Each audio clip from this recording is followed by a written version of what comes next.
अनु मलिक लैंगिक छळ प्रकरण चाकणकरांनी दाबल्याचा आरोप सुषमा अंधारेंनी केला आणि या बदल्यात चाकणकरांच्या मुलाला चित्रपटात काम दिल्याचा आरोप ठाकरे सेनेच्या उपनेत्या सुषमा अंधारेंनी केलाय। तसंच खरात प्रकरणात रुपाली चाकणकरांचं नाव पोलिसांच्या रेकॉर्डवर का नाही असाही सवाल त्यांनी उपस्थित केलाय।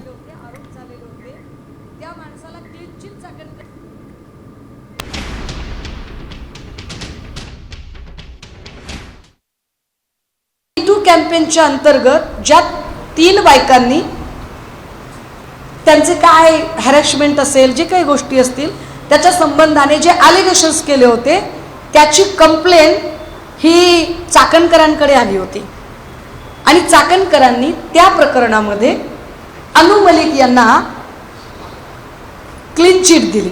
अनु मलिक यांच्या प्रोडक्शनचा एक चित्रपट तयार झाला ज्या चित्रपटामध्ये रुपाली चाकणकर यांचा मुलगा सोहम चाकणकर याला काम मिळालं। हे काय प्रकरण आहे? तारखा दिवस त्यांनी टॅली करून बघावे। म्हणजे जर रुपाली चाकणकर महिलांना न्याय देण्याच्या ऐवजी या केसेस जर अशा पद्धतीने डील करत असतील तर हे वाईट आहे। हे एवढे सगळ्या गोष्टी समोर असतानाही अजूनही रुपाली चाकणकर हे नाव पोलिसांच्या रेकॉर्डवर का येत नाही?